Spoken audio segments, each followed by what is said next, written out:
Good morning class 4। আজকে আমরা তাপের প্রভাব সম্পর্কে একটু আলোচনা করব। দেখো, তাপের প্রভাব বলতে গেলে প্রথমেই তাপ সম্পর্কে একটু আমরা বলতে হয়। আমরা তাপ কোথা থেকে পাই? আমরা তাপ পাই সূর্য থেকে। আর কোথা থেকে পাই? আগুন থেকেও কিন্তু তাপ পেয়ে থাকি। সূর্য থেকে আমরা যে তাপ পাই সেটা কিন্তু শীতকালে আমাদের খুব ভালো লাগে, খুব মনোরম লাগে। আমরা অনেকে কি করি, রোদের মধ্যে বসে একটু তাপ পোয়াই ঠান্ডাটা কাটানোর জন্য। আবার রাত্রিবেলাতে অনেকে কাঠকুটো জেলে আগুন জ্বালিয়ে সেখানে কিন্তু হাত সেকে, আবার কিন্তু অনেকে আগুন থেকেও কিন্তু তাপ পোয়াই। এইবার দেখো, যে তাপের কথা বলতে গেলাম সেটা হলো সূর্য থেকে আমরা তাপ পেয়ে থাকি, আর একটা আগুন থেকে তাপ পেয়ে থাকি। এইবার ওই তাপের প্রভাবে কিন্তু দু রকমের অবস্থা হয়। একটা হলো তাপের প্রভাবে আয়তনের পরিবর্তন হতে পারে, যে কোনো বস্তুর আয়তনের পরিবর্তন হয়। আর কি হয়? তাপের প্রভাবে অবস্থারও পরিবর্তন হয়। অর্থাৎ যদি কঠিন অবস্থা থাকে তাহলে সেটা তরল অথবা জলীয় অবস্থা পরিণত হতে পারে। তো সেইগুলো সম্পর্কে একটুখানি করে তোমাদের বলে দিই। প্রথমে লিখেছি তাপের প্রভাবে আয়তনের পরিবর্তন। এবার দেখো, তোমরা অনেকেই রেল লাইন দেখেছো। রেল লাইন কিন্তু যখন তৈরি করা হয় তখন এরকম ভাবে লোহার পাতগুলো বসানোর সময় কিন্তু মাঝখানে কিছুটা করে ফাঁকা রেখে দেওয়া হয়। এরকম ভাবে যখন লাইন তৈরি করা হয় মাঝখানে কিছুটা করে ফাঁকা রেখে দেওয়া হয়। পুরোপুরি ভাবে কিন্তু দুটো পাতকে জুড়ে দেওয়া হয় না।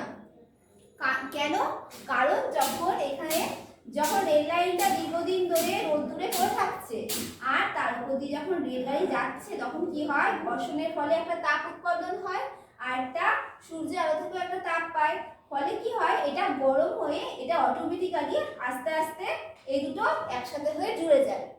যদি এটাকে জুড়েই রাখা হতো আগের থেকে তাহলে কি হতো, যখনই ওখানে তাপ পড়তো আবার রেল লাইনের চাকার ঘর্ষণের ফলে যখন এটা আবার গরম হতো তখন কি হতো, হয় লাইনটা এরকম ভাবে বেঁকে যেত, তাহলে একটার উপর আরেকটা এরকম ভাবে উঠে পড়তো।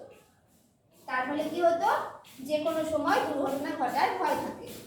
তাই জন্য কি করা হয়, আগের থেকেই লাইনটাকে এরকম করে ফাঁকা রাখা হয় মাঝখানটা। তাহলে কি এখানে কিন্তু আয়তনের পরিবর্তন ঘটছে। এবার বলি অবস্থার পরিবর্তন। অবস্থার পরিবর্তন কি করে হয়? আমরা কিন্তু বাড়িতে অনেকে মোমবাতি জ্বালিয়ে থাকি। তোমরাও দেখেছো নিশ্চয়ই মোমবাতি জ্বালানো। তো মোমবাতিটা যখন জ্বালানো হয় তখন মোমটা কিন্তু একটা কঠিন অবস্থায় থাকে। যখন তাকে জ্বালানো হয় তখন কি হয়, আস্তে আস্তে মোমটা তরল হয়ে গড়িয়ে পড়তে থাকে। তাহলে এইভাবে কি হয়, কঠিন থেকে তরল অবস্থা পরিণত হচ্ছে। আবার কি হচ্ছে, যখন জল ফোটানো হয়, জলটা কি হয়, গরমে যখন জলটা ফোটানো হচ্ছে কোনো গ্যাসের ওপর বা উনুনের ওপর চাপিয়ে, তখন ওই তাপের ফলে কি হচ্ছে, জলটা ফুটে ফুটে অর্ধেকটা জল কিন্তু বেশিরভাগ কিন্তু জল বাষ্প হয়ে তখন উপরে উঠে যাচ্ছে। সেই জলের উপর যদি কোনো আবার একটা সেই পাথরের উপর ঢাকনা চাপা দেওয়া হয় তখন কি দেখা যায়, সেই ঢাকনার গায়ে ছোট ছোট জলীয় বাষ্পগুলো জমা হয়ে যায়। অর্থাৎ সেটা কিন্তু পুনরায় আবার জলীয় কণায় অর্থাৎ তরল পদার্থে পরিণত হয়ে যাচ্ছে। তাহলে এইভাবে যে অবস্থায় পরিবর্তন হচ্ছে সেটাও কিন্তু তাপের প্রভাবের জন্যই দায়ী। এইবার আসি থার্মোমিটার সম্পর্কে বলি একটু।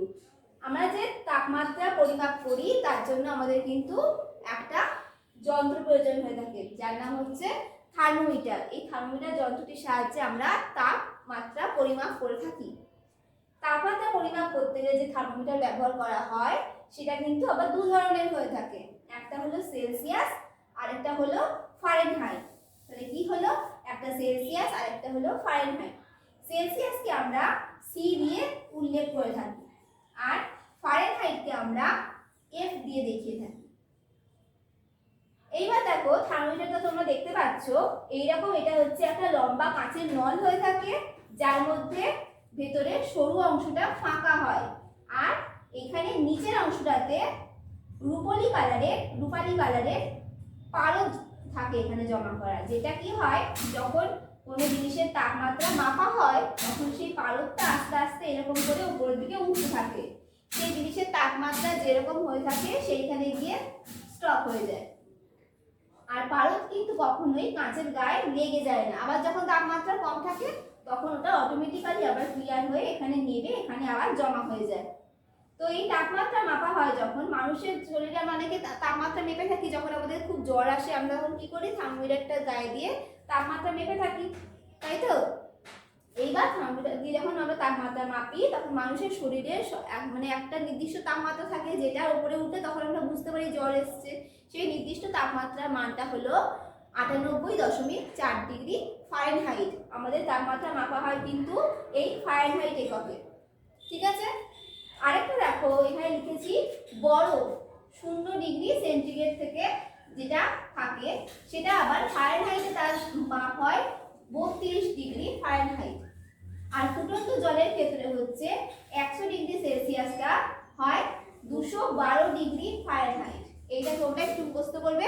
তাপের প্রভাব সম্পর্কে আলোচনা করার পর এবার আমরা যেটা করব সেটা হলো জল থেকে জলীয় বাষ্পে কিভাবে রূপান্তর হয় সেই ঘটনাটা করব। দেখো তোমরা সকলেই জানো যে পুকুর, ডোবা, নদী, নালা থেকে কিন্তু প্রতিনিয়ত সূর্যের তাপের ফলে জল বাষ্পীভূত হয়ে ওপরে চলে যাচ্ছে। তো জলের এই বাষ্পে পরিণত হওয়ার যে ঘটনা তাকেই বলা হয় বাষ্পীভবন। তাকেই বলা হয় বাষ্পীভবন। এইবার দেখো করবো ঠান্ডা বায়ুর সংস্পর্শে এসে যে জলীয় বাষ্প ঘনীভূত হয় সেই ঘটনাটা। জলীয় বাষ্প যখন ঠান্ডা বায়ুর সংস্পর্শে আসে তখন ঘন হয়ে যায়, আর কি হয় সেটা জলকণায় পরিণত হয়। বায়ুতে যখন এই জলীয় বাষ্প যখন ঠান্ডা বায়ুর সংস্পর্শে আসছে তখন কি হয়, আস্তে আস্তে সেটা ঘন হয়ে যায় আর ছোট ছোট জলকণায় পরিণত হয়। তাহলে এখান থেকে কি হয়, তারপরে বৃষ্টি হয়। এইবার দেখো আমি অল্প অল্প করে পড়াচ্ছি, তোমরা কিন্তু ডিটেলসে পড়বে। তোমরা দেখো আমরা কিন্তু এই শীতকাল আসলে কিন্তু কুয়াশা হতে দেখি, তাই না? সকালবেলা ভোরবেলা যখন উঠি তখন কিন্তু মাঠে বা রাস্তায় অনেক সময় কুয়াশা দেখতে পাওয়া যায়। অনেক সময় বাড়ির থেকে রাস্তাটা হয়তো দেখা যায় না, খুব ধোয়া ধোয়ার মতন হয়, কুয়াশা দেখা যায়।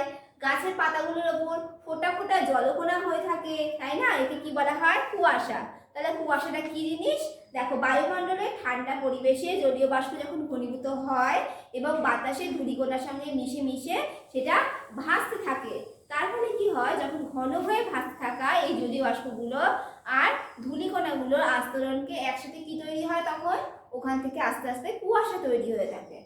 এইবার দেখো পড়বো আমরা মেঘের উৎপত্তি। দেখো তোমাদের এখানেও লিখেছি মেঘের উৎপত্তি আর বৃষ্টি চক্র সম্পর্কে পড়বো। তাহলে প্রথমে জানতে হবে যে মেঘের উৎপত্তি কি করে হয়। দেখো এখানে বিভিন্ন রকম জলীয় বাষ্প, নানা রকম গ্যাসীয় উপাদান, ধূলিকণা আস্তে আস্তে কি হয়, ধূলিকণাকে আশ্রয় করে যখন কুয়াশা তৈরি হচ্ছে তখন সেগুলো জমাট বেঁধে বেঁধে আস্তে আস্তে ছোট ছোট জলীয় বাষ্পের সাথে মিশে গিয়ে ছোট ছোট সব জলকণায় তৈরি হচ্ছে। তার আগে কি হচ্ছে, তার আগে বায়ুমণ্ডলের উপর দিকে সব এখানে যেমন লিখেছে দেখো যে বায়ুমণ্ডলের উপর দিকেও ধূলিকণা থাকে, সেখান থেকে কি হয়, জলীয় বাষ্পগুলো ধূলিকণার সঙ্গে জমাট বেঁধে গিয়ে মেঘে পরিণত হয়। অর্থাৎ মেঘ হলো জলীয় বাষ্প আর অসংখ্য ছোট ছোট জলকণা আর ধোঁয়া ধূলিকণা তৈরি হওয়া এক প্রকার ঘন আস্তরণ। তাহলে এইভাবে কিন্তু মেঘ তৈরি হচ্ছে। তোমাদের দেখো ছোটখাটো আমি একটা আঁকা এঁকেছি বৃষ্টি চক্রটা বুঝিয়ে দেওয়ার জন্য। বৃষ্টি চক্রটা অর্থাৎ কি, বৃষ্টি কিভাবে তৈরি হচ্ছে। দেখো এখানে আমি একটা জলভাগ এঁকেছি, অর্থাৎ এটা নদী, নালা, পুকুর, সাগর, তোমরা যেটা হোক একটা ভাবতে পারো। তাহলে কি হচ্ছে, এখান যখন সূর্যের আলোটা যখন এর উপর পড়ছে এটা কিন্তু তখন আস্তে আস্তে কিছু জল এখান থেকে বাষ্পের আকারে উপরে উঠছে। উঠে কি হচ্ছে, এখানে জলীয় বাষ্প হিসেবে জমা হচ্ছে। জলীয় বাষ্পগুলো ছোট ছোট জলীয় বাষ্প জমা হয়ে সেটা একত্রিত হয়ে একটা মেঘে পরিণত হচ্ছে। আর পরে কিন্তু পুনরায় এই মেঘ থেকে কিন্তু বৃষ্টি হয়ে আবার আমাদের এখানে ঝরে পড়ছে। তাহলে এইভাবে কিন্তু জল প্রথমে জল থেকে বাষ্প, বাষ্প থেকে জমাট বেঁধে সব ধূলিকণা সব জমাট বেঁধে তৈরি হচ্ছে, তারপর এখান থেকে মেঘ তৈরি হচ্ছে, মেঘ থেকে আবার বৃষ্টি হচ্ছে। এভাবে কিন্তু বৃষ্টি চক্র সংঘটিত হয়। এরপরে পরে দেখো রয়েছে তাপ সংরক্ষণ আর বাড়ি পরিবেশকে দূষণ কম রাখার উপায়। দেখো দূষণ কম রাখতে গেলে কিন্তু কি করতে হবে, আস্তে আস্তে ধোঁয়া জাতীয় জিনিসের ব্যবহার ছাড়তে হবে। দেখো যেগুলো আমরা বাড়িতে ব্যবহার করে থাকি, যেমন কাঠ জ্বালায়, অনেকে গুলঘুটোর উনুন জ্বালায়, সেগুলো তো কিন্তু বেশ কিছু পরিমাণে ধোঁয়া উৎপন্ন হয়। এর থেকে কিন্তু বিরত থাকতে গেলে কি করতে হবে, এর থেকে বিরত থাকতে গেলে আমাদের গ্যাস ব্যবহার করতে হবে, স্টোভ ব্যবহার করতে হবে। এগুলো কিন্তু ধোঁয়া অনেকটাই কম হয়, তাই তো বায়ু পরিবেশ দূষণ হতে একটুখানি হলেও কম হবে। আর দেখো কি লিখেছে যে প্রেসার কুকারে রান্না করতে বলছে। তাহলে কি হবে, প্রেসার কুকারে রান্না করলে রান্নাটা খুব কম টাইমে হবে আর জ্বালানিটা কিন্তু অল্প করে খরচা হবে। আর কি বলছে, তাপবিদ্যুৎ উৎপাদনে সীমিত রেখে জলবিদ্যুৎ উৎপাদনের দিকে নজর দিতে হবে। অর্থাৎ তাপবিদ্যুতের থেকে কিন্তু তাপবিদ্যুতে যাতে জলবিদ্যুতের প্রতি বেশি নজর দিতে হবে বলছে। আর কি বলছে, কলকারখানাতে কয়লা পেট্রোল জ্বালানি হিসাবে কিন্তু এইসব জিনিস কিন্তু আস্তে আস্তে কম ব্যবহার করতে হবে।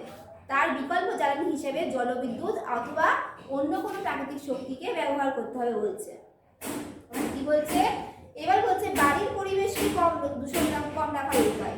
দেখো, বাড়িতে জ্বালানি হিসেবে কিন্তু কাঁচা কয়লা, যেটা এক্ষুনি বললাম ধুলঘুটো, সেইগুলো কিন্তু ব্যবহার করা হয়। তাহলে কি হয়, এখানে ব্যবহার করার ফলে কিন্তু প্রচন্ড পরিমাণে দূষণ হয়ে থাকে, প্রচন্ড ধোঁয়া উৎপাদন হয়, তা সেগুলো ব্যবহার কমাতে হবে।